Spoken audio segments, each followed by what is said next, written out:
राधे महाराज जी ऐसा कहा जाता है कि अगर किसी संत या महापुरुष से मिलने जाएं तो खाली हाथ नहीं जाना चाहिए, परंतु अगर वो स्वीकार ही ना करें या उनको किसी चीज की आवश्यकता। नहीं तो खाली हाथ का मतलब क्या? रुपया, सेव संतरा, फल फ्रूट, ये आप समझते हो क्या? नहीं। हमारे प्रभु कहते भाव का भूखा हूं मैं और भाव ही एक सार है। भाव से मुझको भजे तो भव से बेड़ा पार है। भाव बिन सुनी पुकारे मैं कभी सुनता नहीं। भाव पूरित टेर ही करती मुझे लाचार है। भाव का भूखा हूं मैं। आज संत मिलन को जा रहे हैं, हृदय उल्लसित हो रहा है। आज भगवान ने अपार कृपा की, आज साधु समागम। ये जो आप उल्लसित होकर आ रहे हैं ना, यही आप आ रहे हैं। नहीं तो आप 100 कुंतल सेव संतरा अंगूर लेके आवे, भाव नहीं अभिमान है, तो आप खाली आ रहे हो, खाली ही जाएंगे। खाली आ रहे हैं, खाली ही जाएंगे। और भाव लेकर आ रहे हैं। अब भाव में पत्रम पुष्पम फलम तोयम ये में भक्ता प्रेक्षति। यदि भगवान ने दिया है, हमारा भाव है, तो हम पत्र पुष्प फल जल कुछ भी नहीं है तो अपने भाव से समर्पित कर रहे हैं।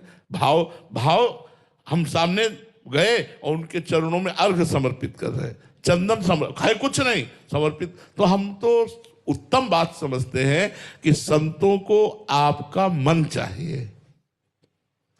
आप अपना मन संतों को दे दो, जो आज्ञा करे उसका पालन करो। इससे बढ़कर कोई भेंट नहीं होगी।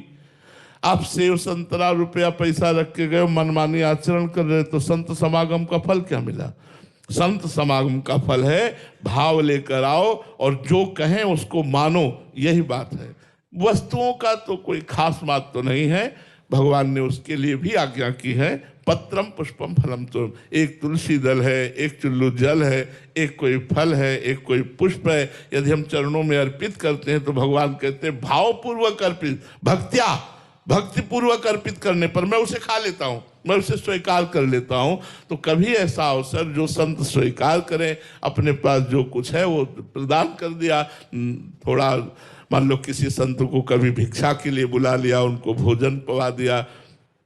वृंदावन वास कर रहे हैं, हमारे पास है 2 रोटी, हम किसी संत को दे दी। किसी फटे पुराने कपड़े पहने हुए संत को एक वस्त्र दे दी। हम भाव रखें, भाव ही मूल बात है, ये वस्तुएं मूल बात नहीं है। इसलिए संतों के पास जाओ तो देखो, एक उसमें दोहा में कहा गया है, संत मिलन को चालिए तज माया अभिमान, ज्यों ज्यों पग आगे बढ़े कोटिन यज्ञ समान।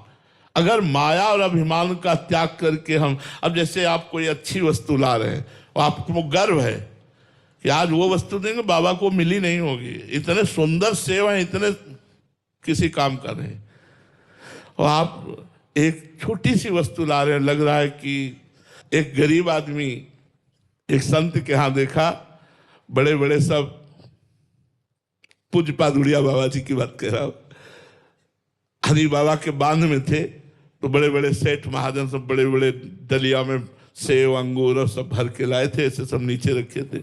एक गरीब किसान यही बात सोचकर कि संत मिलने के लिए जाए तो कुछ लेके जाए, और उसके पास बेचारे के पास कुछ था नहीं, तो कचरिया समझते ना, खेतों में वो स्वाभाविक जग जाती है और इतनी इतनी होती है, खटमिट्ठी होती है, वो कोई खास नहीं।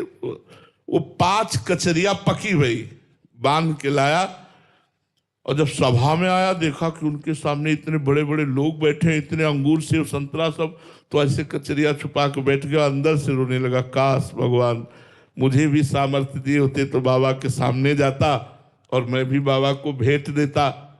बाबा सिद्ध पुरुष, बाबा ने कहा, ए भाई तुम खड़े हो? वो तो डर गया एकदम, इधर आओ, नजदीक आए, क्या लाए हो हमारे लिए? और जैसे सुदामा जी अपने तंदुल छुपा रहे थे कि इस सभा में जहां ढेर सारे अंगूर सेव संतरा रखे, मेवा मिष्ठान, वहां कचरिया। बोले बाबा ने कहा इधर इधर। सब सभा के बीच में बाबा ने वो कचरिया उसकी पाई और सेव संतरा अंगूरों का इनको बंटवा दो।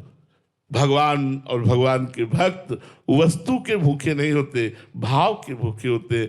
सुदामा जी के तंदुल भगवान ऐसे पा रहे मानो जन्म जन्म के भूखे हों। रोज 56 भोग लगता है, कभी द्वारिकाधीश ने वाह नहीं कहा, आज वाह कह रहे सुदामा के तंदुल पागल, वाह वाह। सबरी मैया के बेर खा के राम जी तृप्त हो रहे हैं। अखिल ब्रह्मांडों को तृप्त करने वाला परमात्मा सबरी के बेर पाके तृप्त हो रहा है।